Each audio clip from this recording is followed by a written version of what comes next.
l'homme-dieu. Quand on a frappé l'amour innocent, on attendait ce jour-là que les pierres crient. On attendait ce jour-là que les pierres crient.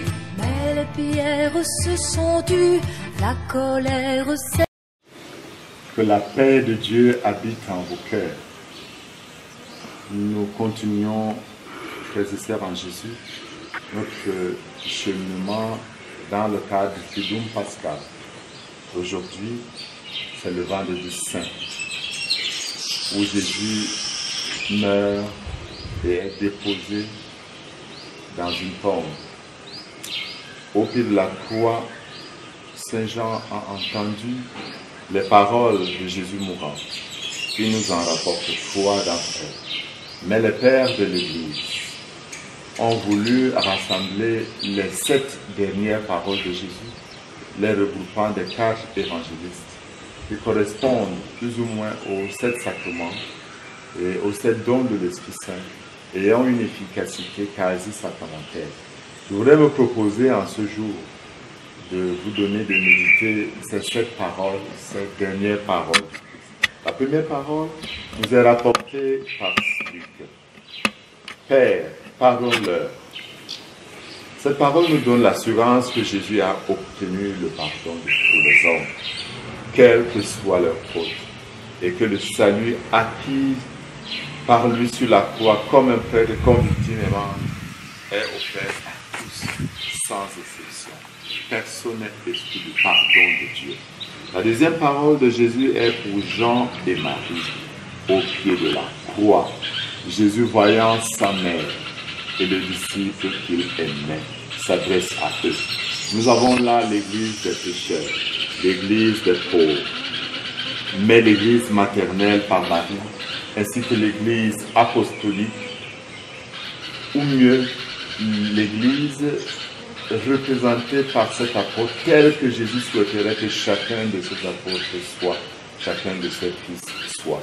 C'est-à-dire, à côté de sa mère, pour le contempler, accueillant sa mère comme sa propre mère à lui.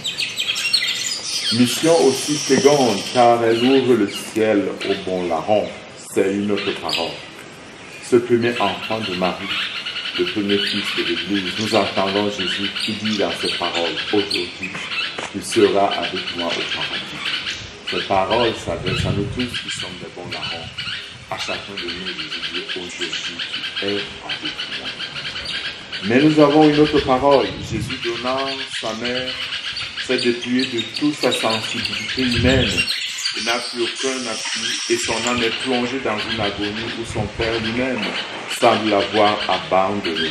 C'est alors qu'il prononce la parole si mystérieuse que les 3 évangiles synoptiques ont reproduit.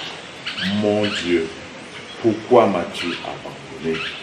C'est un cri de détresse, d'une solitude extrême, mais ce n'est pas un cri de doute, ni un cri de désespoir.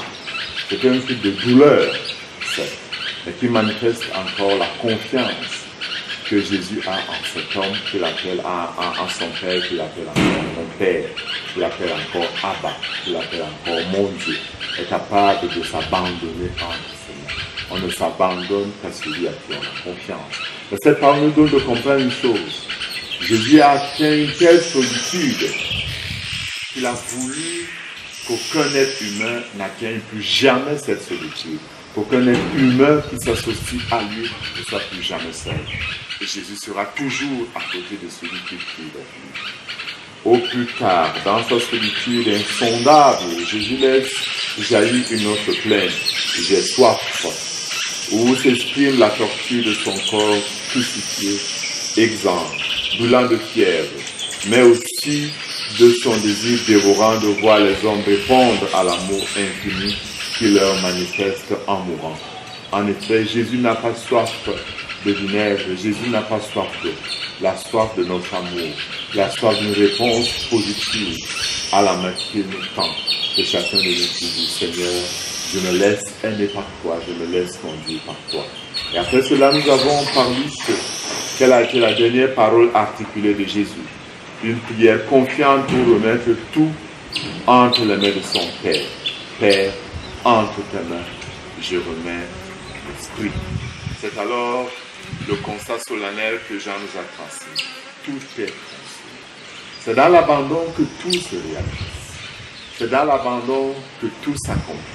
C'est dans l'abandon qu'il y a la victoire finale contre le mal. Ce n'est pas l'absolu de la détresse, mais plutôt le champ du triomphe, dont le sens est inépuisable.